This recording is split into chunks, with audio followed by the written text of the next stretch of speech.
bem-vindos ao posto emissor número 266. Hoje recebemos nos nossos estúdios de Passo de Arcos uma das mulheres mais carismáticas dos palcos portugueses.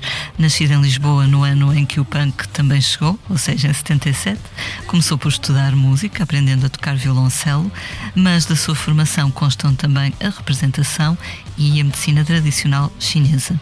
Mulher dos 7 instrumentos, portanto, deu a voz a bandas como a Naifa e Senhoritas, agora é a frontwoman dos Cara de Espelho. Bem-vinda, Mitó, ao posto emissor. Obrigada, Lia.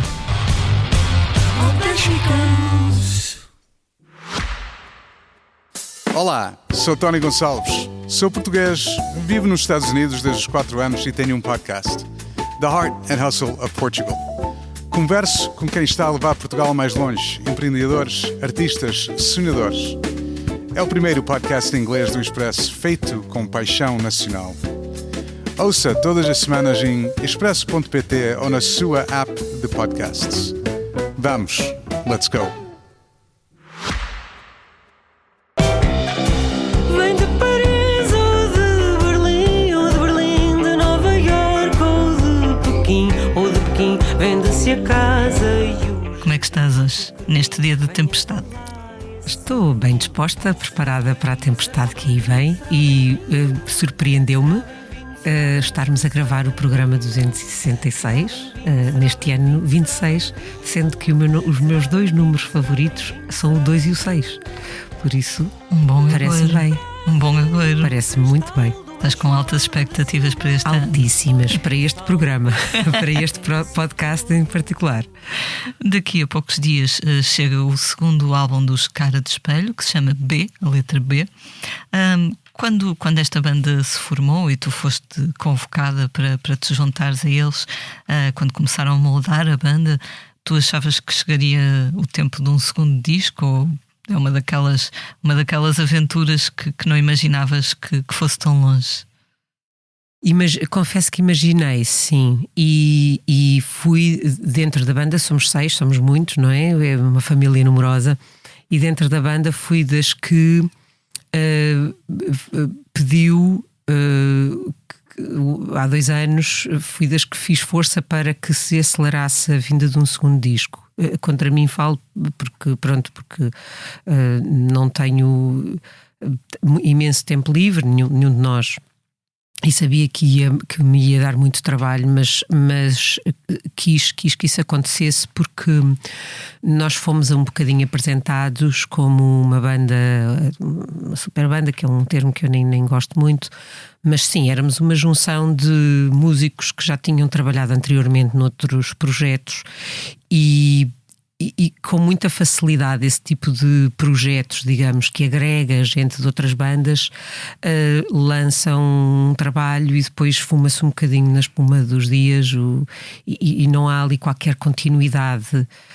E eu, com alguma sinceridade, devo dizer que quando decidi então ser frontwoman de mais uma banda, também não assumi esse desafio para uma coisa fugaz e para uma coisa que se ia desfazer daí a pouco tempo, e portanto eu acho que era importante, 2 anos envolvidos do primeiro disco, pôr outra vez aqui travar a porta e mandar outra bomba.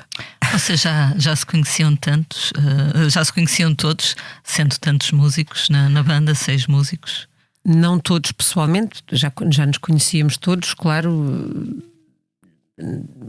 profissionalmente, mas pessoalmente eu não conhecia bem o Nuno Prata e conhecia muito fugazmente o Carlos Guerreiro.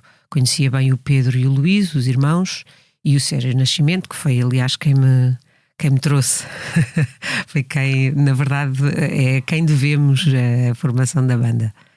E a banda que acabou por nascer, como tantas bandas e tanta coisa na vida, de um encontro fortuito entre o Sérgio Nascimento e o Carlos Guerreiro na Avenida de Roma. Exatamente. Em Lisboa. Exatamente. E a estação dos CTT, isto em plena pandemia, a estação dos CTT estava encerrada e eles ficaram na conversa, portanto, aquelas coisas que o destino engendra. No nos dias 2 e nos dias 6, não é? Pois, deve ter sido um dia 26, ou um dia 2, ou um dia 6, qualquer coisa assim. E como é que te foi endereçado o convite? Na verdade foi assim uma coisa meio a seguir. O Sérgio encontrou o Carlos e depois conversaram. O Carlos estava a fazer a banda sonora de um filme de animação e depois o Sérgio esteve com ele e logo a seguir o Sérgio tinha um encontro marcado comigo. E até foi mais ou menos assim que surgiu. O Sérgio veio ter comigo e acho que se atrasou tipo 5 minutos e desculpa, é que encontrei ali o Carlos Guerreiro e o Carlos Guerreiro, adoro o trabalho dele. Ele, sim, olha que nós estávamos aqui com umas ideias eventualmente de começar a fazer umas músicas, não querias pôr a voz numa ou duas?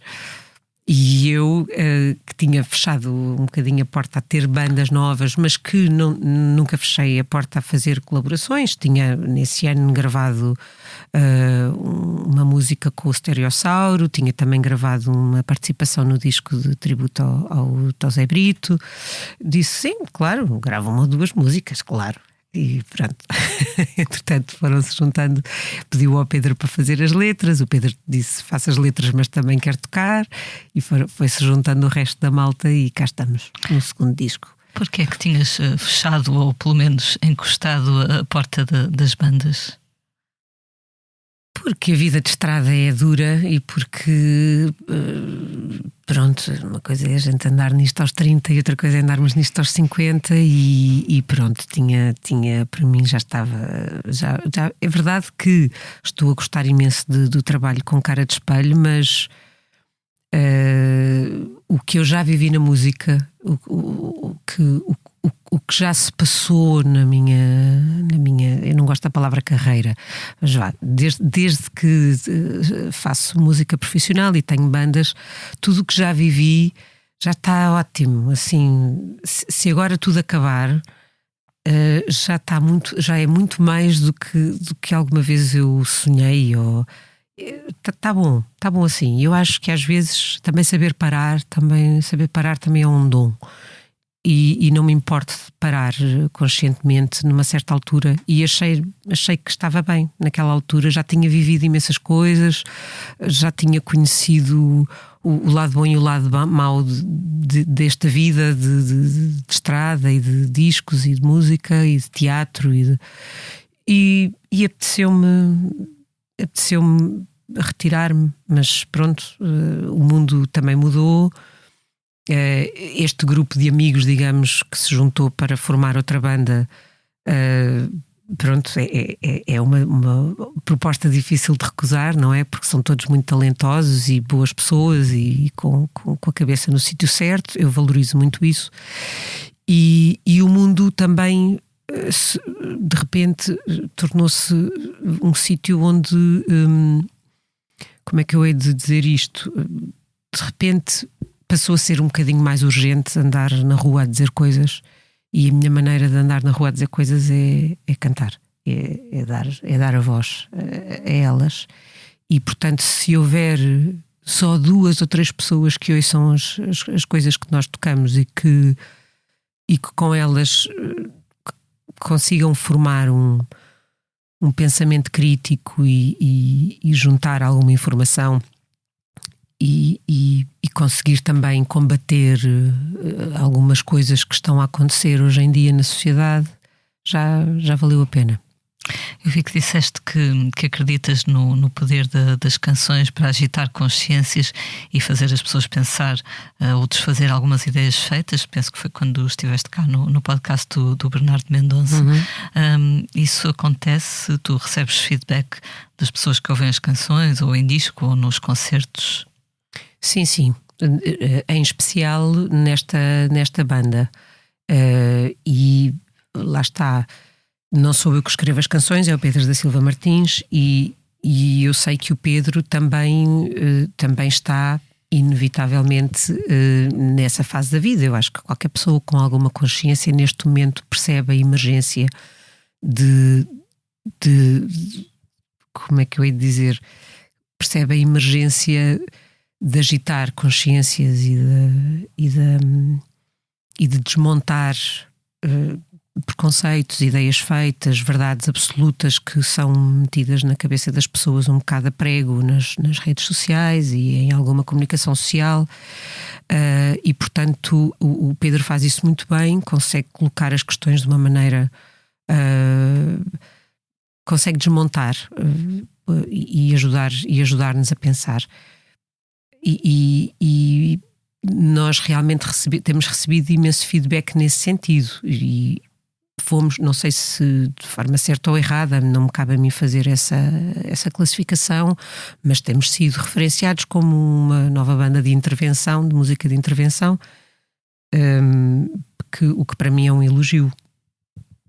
E não é algo que se veja muito hoje, apesar das circunstâncias parecerem convidar a essa intervenção, não é? Se não se vê muito hoje é pena, é pena. Vai começar a ouvir-se mais e mais, é inevitável. Porque nestes 2 últimos anos, desde o vosso primeiro disco, a inspiração ainda cresceu. Muito. Não é?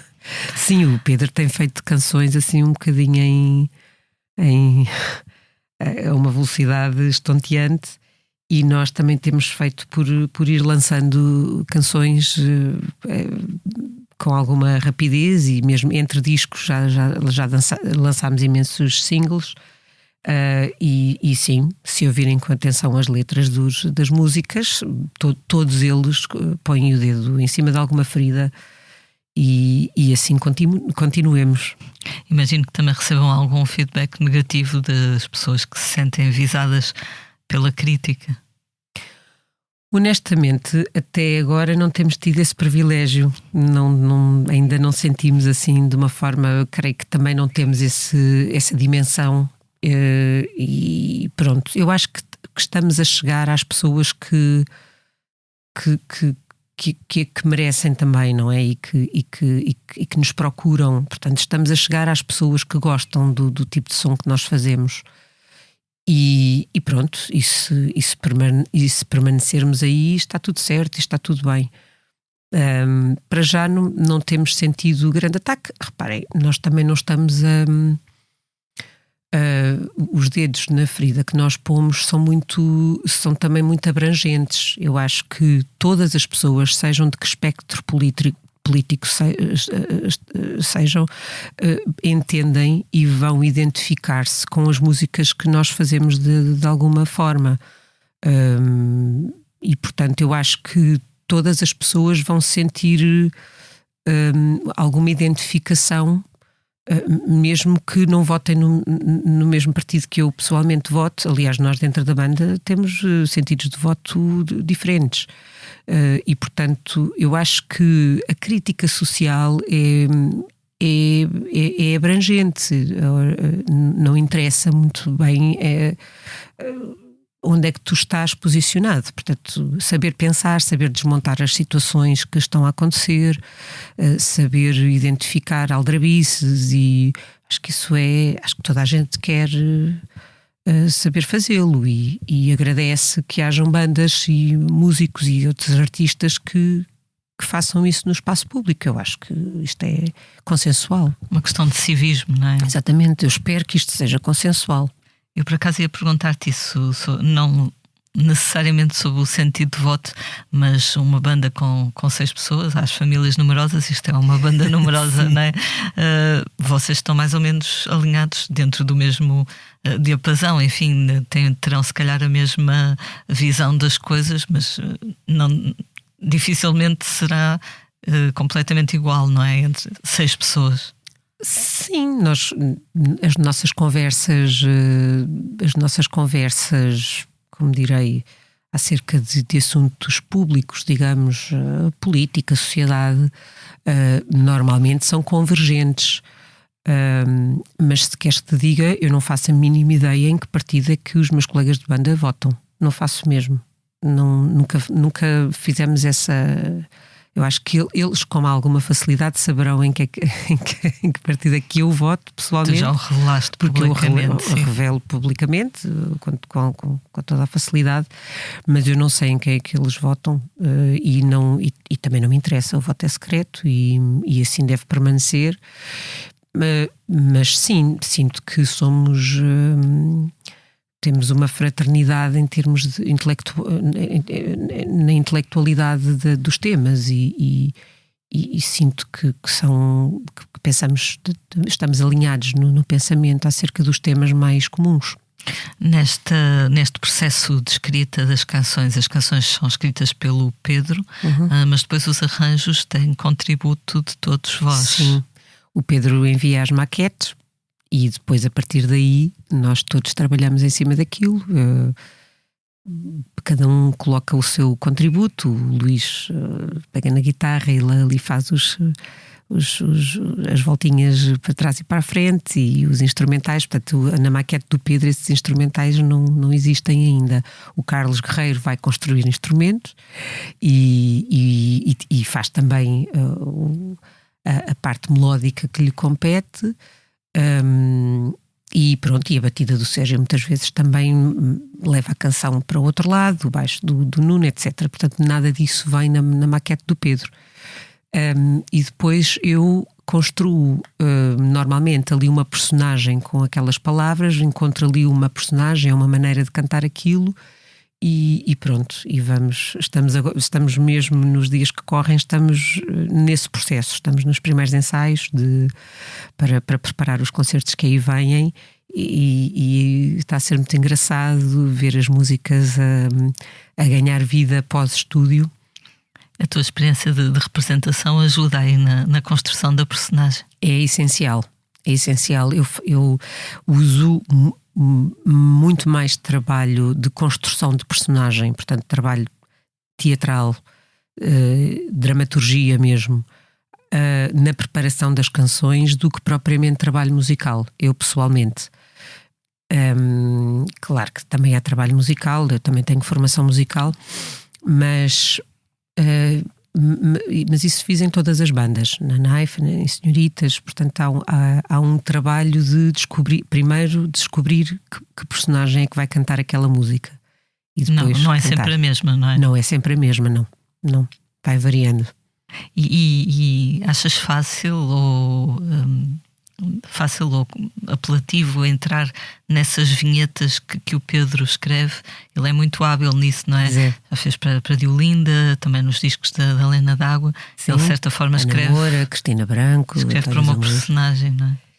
Sim, umas mais fáceis do que outras, mas eu acho que como sempre, há poemas e músicas que assim que ouço encontro a personagem imediatamente, e depois há outras que precisam de mais batalha, precisam de ser trabalhadas, e às vezes, por exemplo, há uma música deste disco onde eu só encontrei o tom certo para aquilo e a personagem para aquilo já em estúdio. As primeiras vezes que gravei não gostei e percebi não é este caráter, não é esta, e encontrei só já depois de ter feito alguns takes de voz, depois é que comecei a trabalhar em cima daquilo. Qual é a canção? É Aceita, logo a que abre o disco. Só passado algumas sessões de estúdio é que encontrei o tom da música. O tom, não o tom melódico, mas o caráter e a personagem que ia cantar a música. Há pouco falavas de ser diferente, andar na estrada aos 30 ou aos 50. Eu por acaso já tinha pensado em perguntar-te, é muito difícil é muito diferente entrar numa banda aos 20 e tal ou aos 40 e tal, mas quer dizer, se calhar também há algumas coisas que melhoram, não é? Não é tudo pior. Sim, é como em tudo na vida.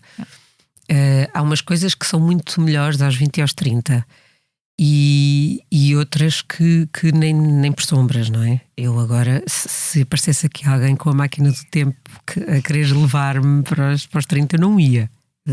Definitivamente não ia.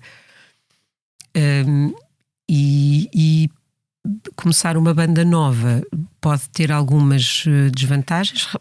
Pessoalmente nem estou a ver nenhuma. Só na minha voz, claro, já tive. Estou com a voz bastante mais envelhecida, os ouvintes estão a ouvir, não é?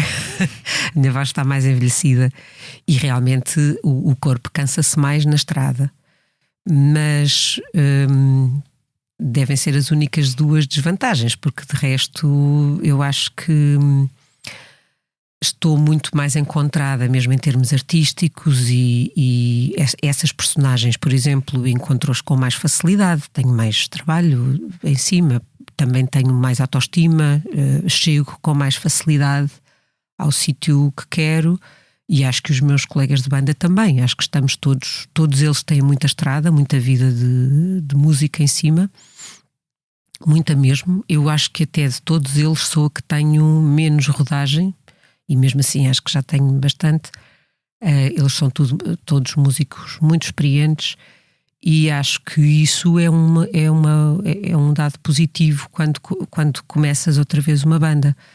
Acho que também é positivo não haver, ou seja, com o tempo, inevitavelmente, se uma banda dura 10, 15 anos, começam a haver anticorpos entre membros da banda. Isto acontece com famílias, com casais, pais e filhos. Há ali algumas embirrações de estimação e, portanto, começar uma banda nova é ótimo, porque essas embirrações de estimação ainda ninguém embirra com ninguém, ainda estamos todos em estado de graça, adoramos-nos todos uns aos outros, não há anticorpos. E acho que isso também é positivo para o trabalho criativo. E, portanto, vejo muito mais vantagens do que desvantagens. E porquê é que não gostavas de voltar aos 30 anos? Seria, como dizem os miúdos, seria cringe? Não gostava de voltar aos 30 anos por muitas razões. Para já, muitas sessões de terapia. Muitas sessões de terapia atrás. Não, acho que nós... Se calhar nem toda a gente pode dizer isso, mas eu pessoalmente esforço-me, posso não conseguir, mas esforço-me por ter uma evolução na minha vida, ter uma trabalhar numa certa evolução, e se calhar não estou a conseguir aos olhos de quem está de fora, mas eu estou convencida que sim, que estou a conseguir. Acho que estou num lugar bastante mais gratificante, mais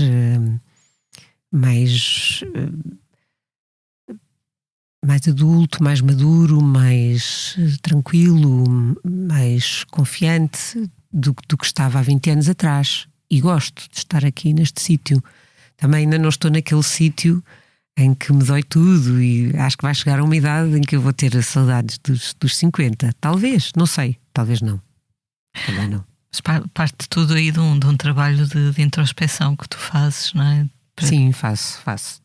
Eu tento trabalhar-me bastante. Sou uma escultura muito trabalhada, e isto não é um exercício narcisista. Tenho muito para trabalhar, e sei que, no geral, até estou contente com a minha evolução, mas há aspectos da minha personalidade que eu acho que estão a agravar-se, dos quais eu não gosto muito, e que acho que até se estão a agravar com a idade. E, portanto, isto é tudo um trabalho. Isto é como ter uma casa. Por muito que gostemos da nossa casa, e que a casa dos sonhos não acaba quando chegamos à casa e quando recebemos a chave da casa. A casa tem de estar sempre, permanentemente, a ser mantida, a ser limpa. Há sempre questões de manutenção que têm de ser salvaguardadas para que continue a ser uma casa de sonho. No inverno temos de cuidar da umidade, no verão temos de cuidar para que não entre calor a mais, temos de cuidar das madeiras, temos de levantar tapetes, mudar canos de vez em quando, pôr os filtros na água. Pronto, isto é como a vida de uma pessoa. Nós somos uma casa, e o corpo e a mente exigem trabalho permanente, e eu tento fazê-lo. Mas se calhar algumas pessoas chegam à minha casa e dizem: ai, que desmazelada que é a Mito. Eu faço o meu melhor. E tens esse cuidado dessa manutenção desde cedo? Há muito tempo que tens essa noção? Desde que... Não desde sempre, mas... especialmente desde que comecei a estudar matérias na área da saúde, percebi que alguém que trabalha na área da saúde não pode mesmo desleixar-se, desmazelar-se no seu trabalho pessoal também, não é? É um bocadinho, é como um padre que está no púlpito a dar, a ensinar e a explicar as passagens do Evangelho, e depois na vida pessoal dele ser uma bizarria e ser o contrário do que está a pregoar. Hoje em dia vê-se muito, acho que sempre se viu isso, não é? Eu não gostaria, se calhar sou, mas eu não gostaria de ser essa pessoa, não é? E portanto, se sou terapeuta e dou consultas, eu sinto como um dever e uma obrigação cuidar-me também, física e psicologicamente, e tento fazê-lo. Quando é que começaste a estudar na área da saúde? Já não me lembro que idade tinha, teria mais ou menos 23 anos por aí, portanto há quase 30. Ok, foi bem cedo, pensei que tinha sido uma coisa mais recente. Não, os estudos comecei nessa altura, depois acabei, o curso durava 5 anos e portanto trabalho há cerca de 25 anos, 25 anos, não sei exatamente quando é que comecei mesmo a trabalhar, fazer aqui contas por alto, entre estágios e, bom, 25 anos arredondemos. E corrijo-me se estiver enganada, que eu sou bastante leiga nestas matérias, mas tu trabalhas na área do biomagnetismo? Sim, apesar da minha formação base ser medicina tradicional chinesa. E assim, para os leigos como eu, o biomagnetismo consiste em quê? É uma técnica que eu uso para complementar a medicina chinesa e consiste, é uma técnica muito baseada na antiga magnetoterapia. Foi aperfeiçoada por um médico mexicano. E ela consiste em conseguir, com recurso ao uso de ímãs, conseguir equilibrar o pH de alguns tecidos que estão desequilibrados. Ela é uma técnica que deve ser usada sempre como complemento de alguma outra terapia ou medicina. E sentes que há uma maior procura destas terapias agora? Não sei, não sei bem responder. Não sei se agora há mais procura do que quando eu comecei a trabalhar, em meados dos anos 2000. Não sei bem responder se agora há mais. Eu tenho muitos pacientes, não me falta trabalho, mas não tenho noção se agora há mais pessoas a recorrerem. Há uma coisa positiva desde há uns anos para cá, que é o facto de a atividade estar regulada pela ACSS, pela Autoridade de Saúde, e nós termos cédula profissional. Isso ajudou muito, porque as pessoas tendiam a colocar a medicina chinesa nos sacos, no mesmo saco de outras coisas que claramente não têm ainda qualquer comprovação e não são estudadas, não são reguladas minimamente, e pronto, ao contrário de algumas outras terapias, a medicina chinesa está bem estudada, está bem comprovada, e a Autoridade de Saúde emite cédulas profissionais aos praticantes que provaram, que estudaram, para que têm informação adequada para estar a exercer. E isso eu acho que é uma vantagem que credibiliza até a atividade e que, no meu entender, deverá trazer alguns pacientes também mais informados e mais... Mas pronto, não tenho a certeza, não é que tenha notado que a partir dessa altura houve muito mais procura, mas bom, espero que sim.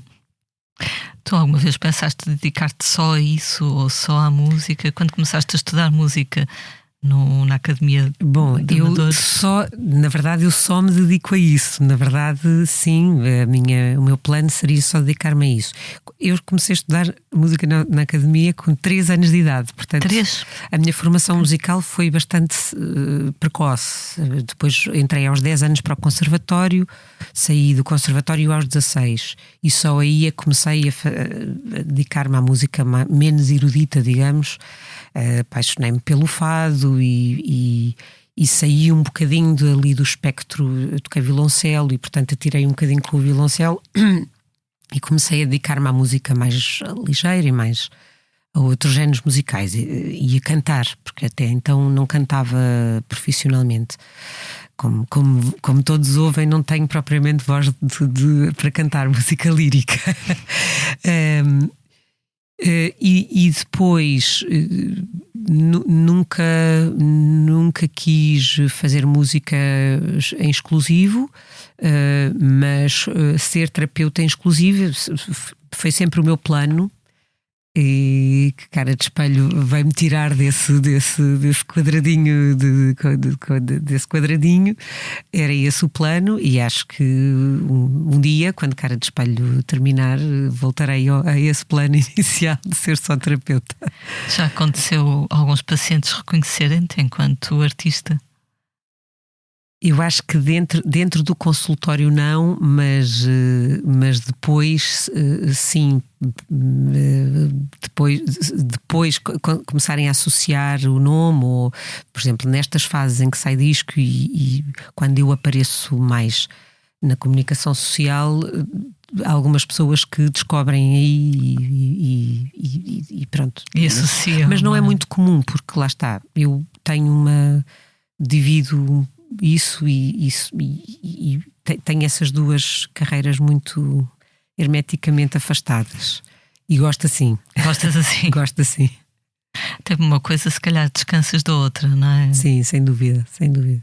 Falávamos da Naifa há pouco, que foi assim que começamos por te conhecer, como voz da Naifa. Achas que o trabalho que conseguiram fazer com essa banda acabou por abrir caminho para o trilho que depois foi seguido por outros artistas, no que toca a uma nova abordagem do fado, da palavra, da música portuguesa? Tenho alguma dificuldade em ser eu a fazer esse tipo de avaliação e de afirmação. Não me sinto capaz de ser eu a determinar isso. Já tenho ouvido esse tipo de comentário. Mas não tenho a certeza que tenha sido a Naifa. A Naifa foi importante, disso não tenho qualquer dúvida. Foi muito importante a Naifa ter surgido quando surgiu. Agora, se foi a Naifa que abriu esse caminho, eu acho que naturalmente isso iria acontecer, porque as coisas funcionam. Tenho visto pela minha observação que tudo funciona por ciclos, não é? E o fado vinha de uma época de grande descrédito na sociedade e junto dos jovens. E quando a Amália faleceu em outubro de 99, eu senti logo nesse momento que o fado ia ganhar ali ia começar outro ciclo no fado. Senti, e isto muitos anos antes de Naifa ainda, porque realmente cantar fado nos anos 90, e eu nessa altura era uma jovem, era assim um bocadinho como alguém agora alguém com 20 e tal anos andar a cantar música pimba. Era mal visto, era assim uma coisa antiga, popular, não tinha estilo. Não dava estilo nenhum andar a cantar fado. Cafona, como dizem os brasileiros. Muito cafona. Era assim uma coisa meio... Eu lembro dos meus amigos ficarem assim a olhar para mim quando me punha a cantar fado, tipo, fado. Estávamos completamente dominados pela música anglo-saxónica. Nas rádios não passava qualquer tema de música portuguesa. Estou a ser injusta, houve bandas nos anos 90 que sim passavam nas rádios, mas quer dizer, não era, as rádios não passavam muita música portuguesa. E a partir da morte da Amália eu senti que começou a haver, o fado ganhou ali uma outra vida, começou um outro ciclo no fado. E pronto, e Naifa foi uma dessas coisas. Porventura terá sido das primeiras, é verdade. E fizemos o nosso trabalho. Eu acho que foi um trabalho importante, bastante original, e E foi importante, claro que foi importante. É verdade que muitas vezes ouço hoje, quando ouço alguns projetos novos, há imensas coisas que me soam a Naifa. Efetivamente, nós, para ser justa, inaugurámos ali um tipo de som, mais até o Luís Varatojo, não é? Quando eletrifica a guitarra portuguesa e usa pedais com a guitarra portuguesa, ele inaugura ali um tipo de som que ainda não tínhamos ouvido. Muito embora eu tenha sempre há imensas experiências musicais que eu já quis fazer e já fiz, e depois vim a descobrir que já tinham sido feitas há uns anos atrás. Há muito poucas coisas por inventar na música, mas tenho de ser justa, o Luís Varatojo realmente inaugurou ali um tipo de som que ainda não tinha sido feito, e isso é importante. Pronto, portanto, não tenho bem a certeza que Naifa tenha sido a precursora de tudo o que veio a seguir. Pronto, não sei, não me cabe a mim fazer esse julgamento. O que é que te atraía no fado numa altura em que não era bem visto um jovem cantar ou gostar de fado? Como é que tu entraste nesse mundo? Olha, boa pergunta. O que é que me atraía? Não sei se te consigo responder a essa pergunta. Gostava do fado. Essencialmente, agora sim, falando de primeiras, não é? Como se costuma dizer, o que eu lembro-me de sentir uma identificação com aquele som. Como todas as pessoas da minha idade, nessa altura, nos anos 80 e 90, eu gostava muito de pop, de rock, de punk, portanto passei por essas modas todas, comprava a Bravo, ouvia os artistas, ia a concertos, mas quando ouvia a guitarra portuguesa e alguém a cantar fado, aquilo era-me estranhamente mais familiar, sendo que eu em casa não tinha ninguém que cantasse fado. Na nossa casa não havia o gosto pelo fado, não se ouvia particularmente fado, ouvia-se música ligeira portuguesa, tínhamos muitos discos do Fausto, do Sérgio Godinho, do Zeca Afonso, mas fado não. Mas havia um vinil da Amália. E eu gostava, eu sentia-me tocar, aquilo tocava-me de outra maneira. Era um sentido de familiaridade e de proximidade que eu não sentia quando ouvia pop.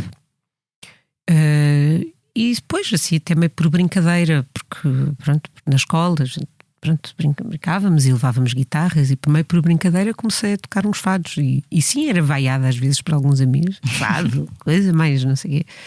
Mas eu, graças a Deus, na altura tive autoestima e não me vergava a essas críticas e continuava a cantar. Depois, naturalmente, comecei a ir ouvir cantar fado aqui ou ali. E pronto, e comecei, de vez em quando cantava, mas essencialmente eu gostava de ir ouvir cantar. Gostava muito. E ainda gostas, ainda ouves fado com regularidade?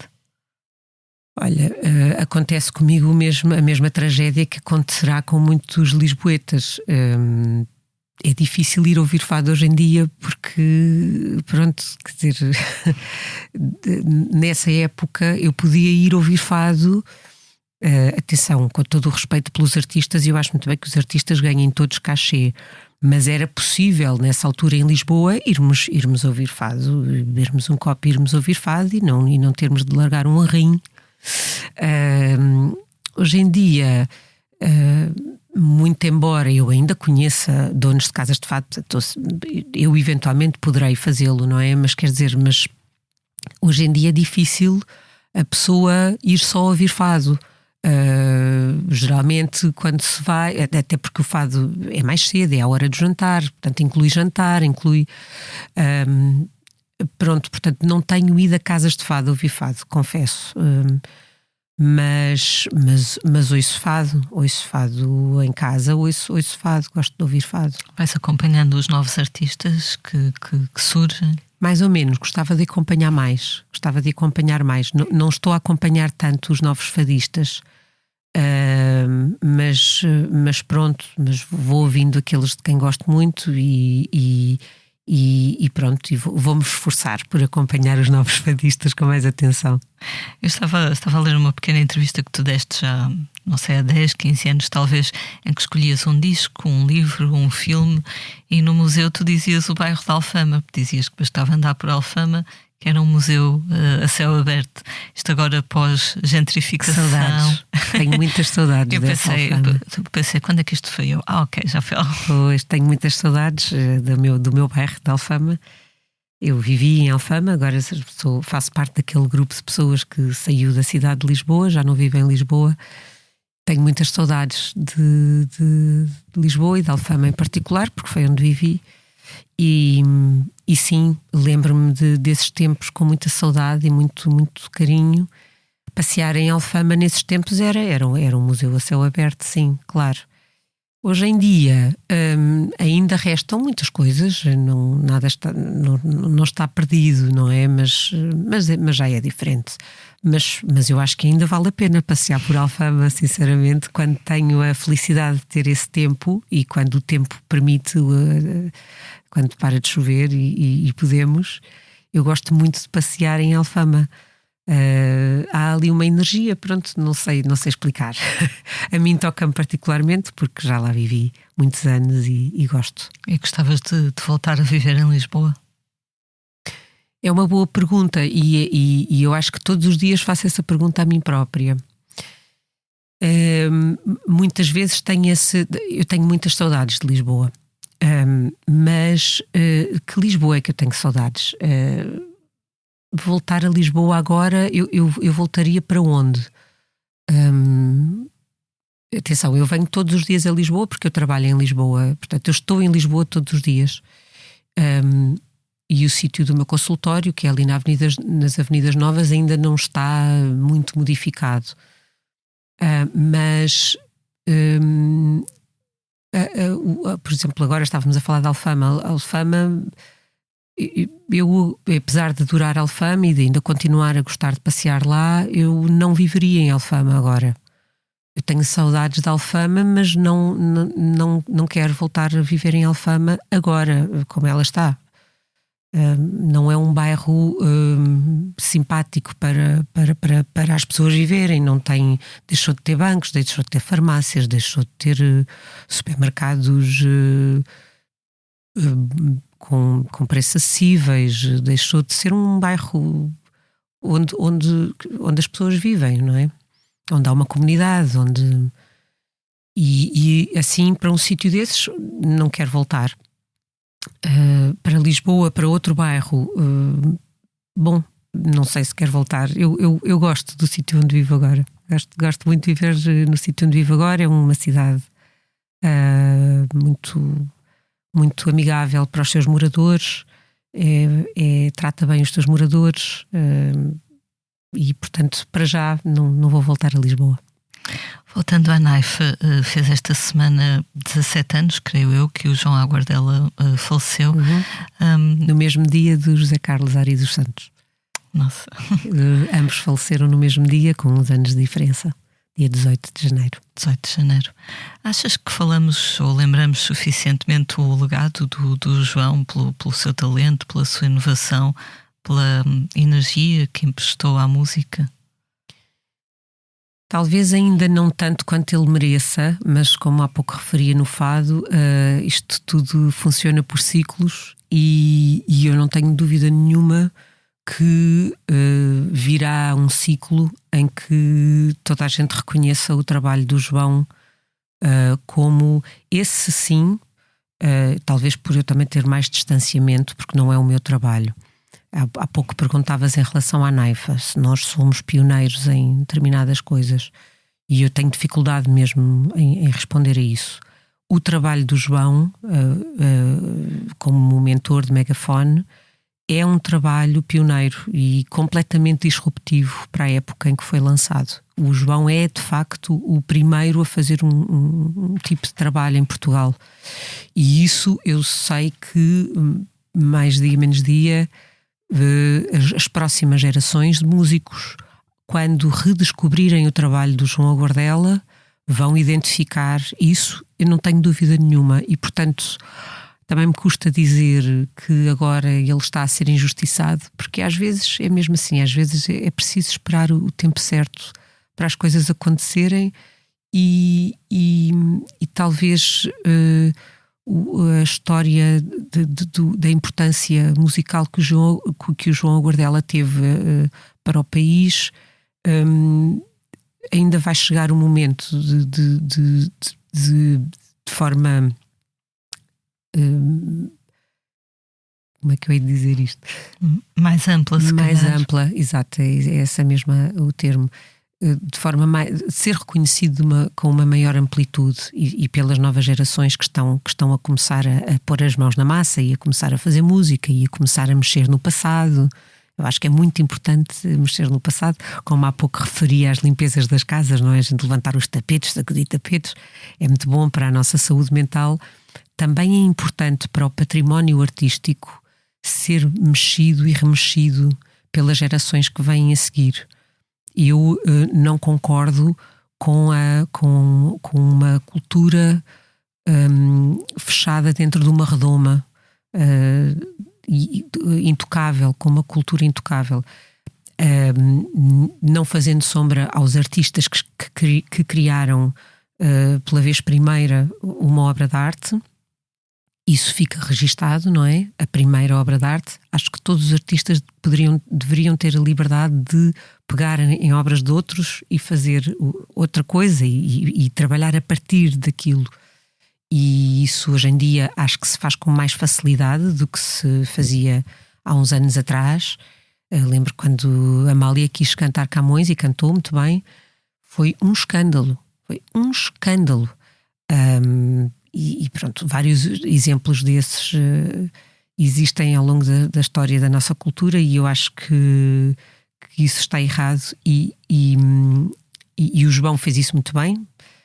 Portanto, o projeto Megafone é precisamente pôr as mãos na obra de outra pessoa, de outras pessoas e fazer uma obra a partir disso, uma outra obra a partir disso. E eu acho que o legado dele, mais cedo ou mais tarde, vai ser bastante mais mainstream do que tem sido até agora. Mas chegará o tempo. Aguardemos. Aguardemos, exatamente, uma boa expressão. A seguir à Naifa, criaste com a Sandra Batista Senhoritas, uma nova banda. Foi um espaço importante para ti de liberdade, de companheirismo. Ela é também tua amiga, já tinham trabalhado juntas. Sim, não confundir Senhoritas com outra banda que veio depois de nós. Houve depois uma outra, eu acho que ainda há, já depois das minhas Senhoritas terem terminado, houve umas outras pessoas que lançaram uma banda chamada Senhoritas, com outro género musical, e portanto vai haver sempre essa confusão. Para distinguirmos, vou deixar só esta nota, eu e a Sandra chamamos-nos Senhoritas com um til, portanto, escrita à espanhola. Na verdade é o título de um poema de uma música da Naifa, escrito pelo Tiago Gomes. E as outras senhoras é com NH. É com NH. Sim, eu e a Sandra estávamos ali a passar a nossa crise dos 40 e quisemos deixar registado para a posteridade do mundo e nossa a nossa crise dos 40. Acho que foi uma maneira muito saudável de fazer a crise dos 40 à mostra de toda a gente e para toda a gente ver, e em digressão pelo país fora. Foi muito divertido, foi maravilhoso. Trabalhar com a Sandra é ótimo. Eu gosto imenso de trabalhar com ela. Ela é uma mulher firme e livre ao mesmo tempo, de uma bondade sem limites, e de certeza que vou voltar a trabalhar com ela, não sei se com o nome Senhoritas, se com outro nome, mas estamos com vontade de trabalhar uma com a outra até ao fim das nossas vidas. É muito fácil trabalhar com ela e gosto muito, e voltaremos. Senhoritas, vamos pôr aí umas reticências, porque voltarão um dia. Continuaram sempre amigas. Sempre, sempre, sempre. Mais ainda, não é? Porque Pois. quando saímos da estrada. Quando não há trabalho, não? Trabalho a atrapalhar a amizade. Sim. Tinha aqui uma pergunta esquecida ainda há pouco ali da árvore das terapias e da clínica, que era qual era o problema, ou a queixa, ou a maleita que te aparece mais vezes. Não consigo dizer, porque é muitas. Porque pronto, eu faço medicina geral, chamemos assim, geral e familiar. Fiz uma especialização em 2008 em infertilidade e, portanto, se calhar por aí posso dizer que recebo muitas pessoas com o projeto de ter bebés, é verdade, mas não diria que é a maior parte do meu trabalho. Há de tudo. Varia muito com as estações. Já agora vamos fazer, sim. Porque os problemas de saúde, não todos, mas muitos deles variam com as estações. Há condições típicas de outono e inverno e depois há condições típicas de primavera e de verão. Okay. E diz a sabedoria taoísta e chinesa que as doenças de verão preparam-se no inverno e as doenças de inverno preparam-se no verão. E portanto posso dizer que, por exemplo, no outono e no inverno temos um aumento de queixas musculoesqueléticas e tendinomusculares, consequentes da umidade e do frio. Na primavera e no verão temos um aumento de alergias respiratórias, de enxaquecas, de insónias, enfim. Mas depois há coisas transversais, mulheres em perimenopausa ou em menopausa, que independentemente da estação do ano têm as suas queixas. Enfim, é muito variável. Isto anda tudo ligado, não é? Como diria o Sérgio Godinho. O meu trabalho é tudo menos monótono. Ao menos isso. Sim, não é nada monótono. Por falar em Sérgio Godinho, sei que ele ainda há pouco falavas que era um dos discos, um dos artistas que os teus pais tinham em casa, e naquela rubrica em que tu escolhias um livro, um filme, já foi há algum tempo, mas dizias que o Pano Cru, que é de 78, o ano em que eu nasci, que continua completamente atual. E agora, passados estes anos, desde essa entrevista, aqui estamos agora, nós, então, não é? Podia ser lançado hoje. Hoje estava na ponta da atualidade. Sim. Enfim, e quem diz Sérgio Godinho, diz José Mário Branco. Qualquer coisa que eu ouça do José Mário Branco hoje em dia, tipo, isto encaixa tão bem em fulano e cicrano e beltrano. E infelizmente, não é? A gente anda aqui aos 8, parece um grande 8. Voltámos ao ponto de partida, acho eu. Enfim. Estamos a regredir, ou é aquela ideia dos ciclos que tu falavas também? Não sei. Eu quero encarar isto como um ciclo, porque sim, mas pronto, um ciclo implica uma regressão, não é? Digo eu, no meu ponto de vista. Se calhar haverão pessoas com outro ponto de vista. No meu ponto de vista, hoje em dia não estamos propriamente em tempos muito progressivos e acho que, no meu ponto de vista, a evolução está o projeto evolução está comprometido. Mas, enfim, cá estamos para fazer canções, para tentar que o projeto de evolução prossiga. Fique menos perro, não é? Exato.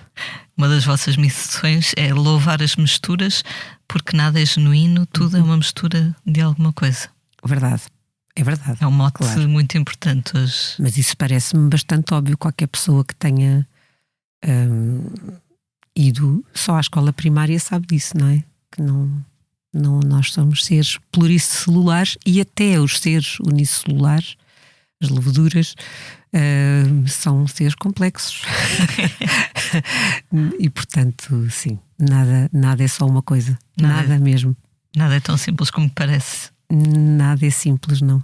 Na verdade, nada é simples, mas por outro lado, tudo é bastante mais simples. O segredo é surfar em cima dessa onda. Sim, e pensar se calhar que todos queremos o mesmo, enfim, digo eu, não é? Todos queremos o bom Somos para todos nós iguais. e para os nossos. Somos todos iguais. Nada nos diferencia uns dos outros. Pensamos é chegar lá às vezes de formas diferentes. Sim, nós somos mesmo todos iguais. O Carlos T também já dizia: muito mais é o que nos une do que o que nos separa. Isto é uma verdade, para mim absoluta. Um grande pensador também aqui. Outro citado. Outro. Metia-se o T e o Pedro da Silva Martins num bunker. E ficávamos à espera do que é que saía de lá.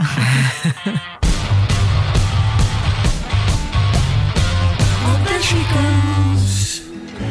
We drove for hours down the coast in a rented car that felt like home. Vamos agora falar do que andamos a fazer na redação. No site da Blitz podem ler uma entrevista com Lisa Sereno, a cantora-compositora de Leiria, que em 2025 lançou o seu primeiro álbum de título Belonging. Em entrevista ao Paulo André Cecílio, a Lisa confirma que é uma personagem, esse não é o seu verdadeiro nome, e que as suas canções comportam uma certa solidão. Ela disse também que está ansiosa por conhecer na vida chamada real, ou seja, neste caso nos concertos, as pessoas que a seguem nas redes sociais. Quanto ao seu desejo de um dia escrever música de intervenção, Lisa Sereno diz que acredita que o simples facto de escrever sobre aquilo que quer já é um ato político, e diz também que há pessoas, não só nas artes, que pelo facto de serem elas próprias e de aceitarem as suas extravagâncias ou as suas características, já estão a ser revolucionárias. É uma ideia interessante esta de que a revolução pode ser feita de várias formas. Subscrevo todas as palavras. A Lisa podia ser eu a falar. Aliás, parabéns, eu já tinha lido esse texto. E parabéns a ela. É uma artista que eu vou seguir com toda a atenção. Há pouco falávamos também, ainda em relação às terapias e este teu trabalho, que no fundo não é paralelo, é um trabalho central na tua vida.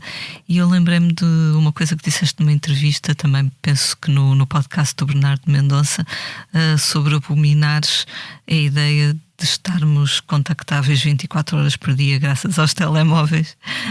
Como é que asking for a friend, como é que se combate isso? Acho que devias fazer essa pergunta aos meus amigos. É assim a principal crítica de que sou alvo, pelo menos que me chega aos ouvidos. Se calhar nas minhas costas dizem coisas muito piores, e espero que sim. Mas sim, eu tenho uma franca embirração com esta coisa de estarmos permanentemente a ser contactados, e tenho uma grande embirração com o aparelho do telemóvel. É uma coisa minha. Quando estou muito tempo com o telemóvel na mão, não me sinto bem. E também pela minha profissão, portanto eu não tenho o telefone ao pé de mim e portanto eu passo assim muitos dias de seguida com o telefone no silêncio e pronto, muitas vezes esqueço-me de ir ver, não é por mal, esqueço-me de ir ver as notificações e demoro a responder, e depois muitas vezes há mensagens que ficam para trás de uma que foi um bocadinho mais urgente e a quem eu dei troco. Depois, como deixa de estar ali o aviso que tenho outras mensagens pendentes, ficam para trás, nunca mais as leio. E sim, tenho assim uma gestão bastante desastrosa dos contactos por telemóvel. E peço desculpa às pessoas, mas privilegio sempre as pessoas que estão comigo no momento presente. Por exemplo, no dia do meu aniversário, é um dia que, com muita gratidão, o meu telefone, claro, como todos nós, não é? No dia do nosso aniversário, o telefone está muito hiperativo, recebemos muitas mensagens.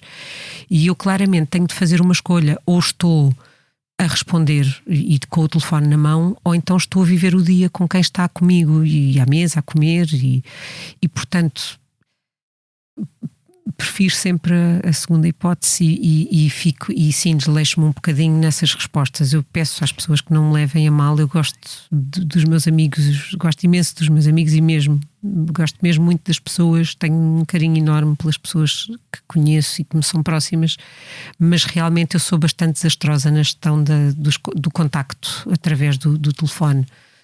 E aquela coisa do conseguirem sempre chegar a mim, se não for por Messenger, pelo Facebook, é pelo Instagram. Se não for por Instagram, alguém dá o meu número de telefone e chega por WhatsApp ou chega por... faz-me alguma aflição. As coisas antigamente também se faziam, não é? Nós se calhar somos a última geração. Tenho tantas saudades de receber carta, de abrir a caixa do correio e receber uma carta, e está ali informação, porque depois aí as pessoas eram muito mais práticas, mais criteriosas. A informação não se falava com tanta facilidade das coisas mais banais, não é? A gente, quando escrevia uma carta, tentávamos dizer o essencial, diretos, ser mais diretos, e éramos mais organizados. Por exemplo, eu ainda sou do tempo dos telefones, que só havia telefones fixos. Nós tínhamos mesmo de nos organizar. Se eu combinava com uma amiga ir ao cinema, nós, pelo telefone fixo, combinávamos às 5 horas em frente à porta do cinema, e acabou. E funcionava. Exatamente. Não me lembro de nenhuma vez que isto não tenha acontecido. Vejam a quantidade de mensagens hoje em dia que se trocam, ou de telefonemas. Estou a chegar. Para fazer a mesma Quando coisa. chegar eu digo, Exato. estou a chegar, Exato. faltam 2 minutos, Isso. entrei agora. O metro está parado, não sei o quê. Pronto, antigamente era, pronto, agora desenrasca-te. Agora, atenção, eu estou a dizer antigamente, mas eu não sou nada daquelas pessoas que digo antigamente é que era. E detesto essa expressão, e estou muito grata à evolução dos tempos e pronto, não. Mas em termos de comunicação e o quanto, apesar de ser tudo mais prático, ao mesmo tempo deixou de ser, a ideia que deixou de se perceber o que é essencial do acessório. Deixou de se distinguir o essencial do acessório, e o acessório está no mesmo saco do essencial, e acho que se baralhou muita coisa. Acho que eu costumo andar de transportes, e nos transportes muitas vezes as pessoas, se for preciso às 7 da manhã, já estão a falar ao telefone, e eu não tenho maneira de não ouvir, porque estão ali mesmo ao meu lado, e eu apercebo-me que não é para nada de importante. Pois. É para não estarem sozinhas. Pois. Pois é, então ontem fui lá, mas pronto, e se for preciso estão nisto para meia hora e não se diz nada. Não sei se há uma solidão que se tenta combater ao ter uma voz do outro lado, mas não há ali nenhuma informação a ser trocada. Verdade, sim. Enfim, terá sempre havido, não é, esse tipo de solidão e de... agora, pronto, por um lado, lá está, tudo pode ser visto de diversos pontos de vista. Por outro lado, essa solidão que sempre existiu, agora tens ali uma boa maneira de ires a caminho do trabalho, na conversa com alguém de quem tu gostas. Mas pronto, mas realmente, enfim, e quando tu vais a ouvir só um é bom, porque muitas vezes quando está em alta nos voz, transportes públicos há quem vá a fazer esse telefonema, mas em alta voz eu tenho de ouvir tudo. E dá para tomar partido quando são discussões, dou por mim a pensar, não, realmente está mal, não. Pois, enfim, são os novos tempos. No geral, eu acho que os novos tempos trazem coisas boas. Mas pronto, assim, uma certa descrição e uma certa... isso, saber distinguir o essencial do acessório, eu acho que aí talvez antigamente sabíamos fazer um bocadinho melhor. Pronto, aprendamos com as pessoas que éramos antes desta tempestade de tecnologia. Exato. A ideia de equilíbrio novamente, não é? Exatamente. O caminho do meio, como fala o livro do Tao. O taoísmo ensina muito o caminho do meio.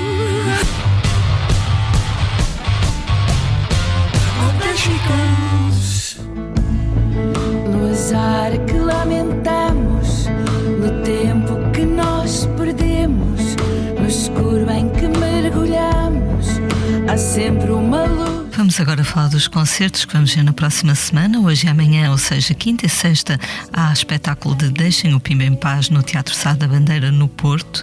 Esta sexta, o belga Wim Wenders toca no Convento de São Francisco, em Coimbra. No sábado, na Aula Magna, em Lisboa. No domingo, em Valdecâmara. E na segunda-feira, na Casa da Música, no Porto. Este fim de semana, Palmela recebe o Festival Microsons, com Amy Curly Masgani na sexta, Jorge Cruz e Helena D'Água no sábado. No domingo, Rodrigo Leão atua no Coliseu do Porto e na quinta-feira, dia 5, os escoceses Biff e Clyro aterram no Campo Pequeno, em Lisboa. Destaque ainda para a digressão dos Linda Martini. Esta quinta estarão em Leiria, na sexta em Tavira, no sábado em São Teotónio, no domingo em Torres Vedras, peço Intercidades ou Regional, na quarta no Porto e na quinta em Aveiro. Mitó, estás entusiasmada com os concertos de apresentação do novo disco? Eu sei que estarão em Lolé a 20 de fevereiro, em Lisboa a 5 de março, em Famalicão a 28 de março e em Aveiro a 11 de abril. Sim, temos aí várias outras datas por confirmar, mas que chegarão em breve às vossas redações. Estou entusiasmadíssima. O ao vivo é o que alimenta uma banda, não é?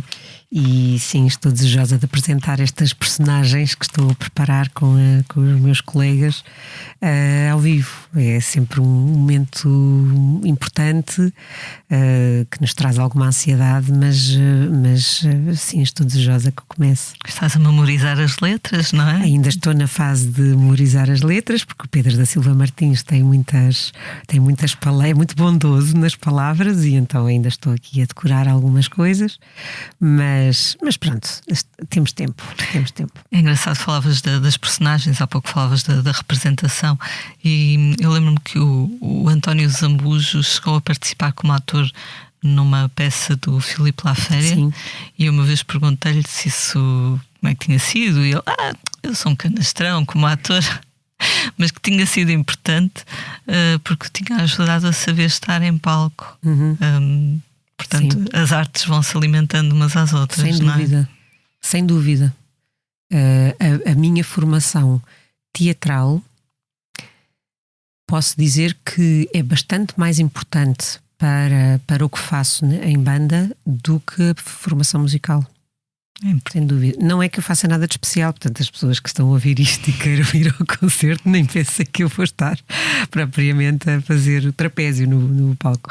Mas enfim, pois uma pessoa que não pisa um palco como ator, com muita facilidade, não sabe onde pôr as mãos. Os braços são uma coisa que de repente, quando se está em cima do palco, são 2 membros que sobram no corpo da pessoa.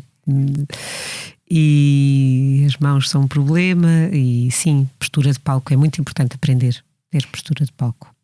Muitas vezes as artes também, lá está, alimentam-se. Estava agora a lembrar-me do Nuno Prata, da vossa banda, e também dos Ornatos Violeta. Eles conheceram-se, eram colegas em Belas Artes. Sim. Também há muito esse caminho, não é? Entre as Belas Artes e a música. Sem dúvida. Manuel João Vieira também. Exatamente. Candidato presidencial. Nosso candidato Vieira. Exatamente.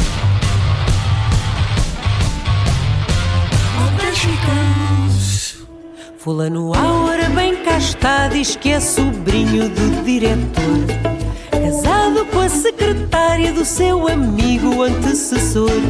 Fulano B, pois aqui se vê, pelo currículo que não tem, foi colega do presidente de quem a sua sogra... Chegamos assim ao final de mais um posto emissor. Mitó, muito obrigada. Obrigada, Elia. Muito obrigada por teres vindo até cá.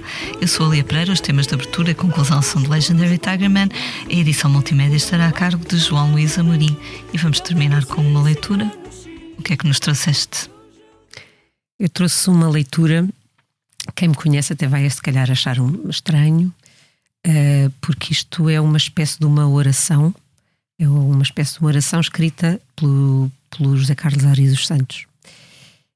E num tempo em que está tão na moda ir à igreja e vir da igreja e ter ido à missa em dias importantes, o que é bom, o que eu acho que é positivo. Eu acho que a religião é uma dimensão que é importante no ser humano, mas a mim o que me choca é que há algumas pessoas que apregoam muito que estão na igreja e que saíram agora da igreja sejam as primeiras a tirar homens contra homens e a estimular o ódio pelo seu próximo.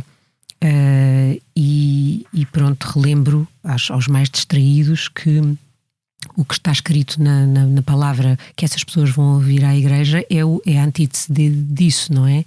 O mandamento, amai-vos uns aos outros, é o segundo mandamento mais importante. Isto dito pelas palavras do Filho de Deus que terá existido. Então, este poema do Ari dos Santos chama-se Kyrie. Em nome dos que choram, dos que sofrem, dos que acendem na noite o facho da revolta e que de noite morrem com a esperança nos olhos e arames em volta. Em nome dos que sonham com palavras de amor e paz que nunca foram ditas.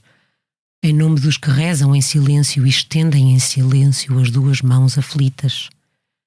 Em nome dos que pedem em segredo a esmola que os humilha e os destrói e devoram as lágrimas e o medo quando a fome lhes dói. Em nome dos que dormem ao relento numa cama de chuva com lençóis de vento, o sono da miséria, terrível e profundo. Em nome dos teus filhos que esqueceste, Filho de Deus que nunca mais nasceste, volta outra vez ao mundo. Who had a boy that thought he was her private toy. She had a way to get things done. Oh, there she goes. Olá, sou Tony Gonçalves, sou português, vivo nos Estados Unidos desde os 4 anos e tenho um podcast, The Heart and Hustle of Portugal. Converso com quem está a levar Portugal mais longe, empreendedores, artistas, sonhadores. É o primeiro podcast em inglês do Expresso feito com paixão nacional. Ouça todas as semanas em expresso.pt ou na sua app de podcasts. Vamos, let's go!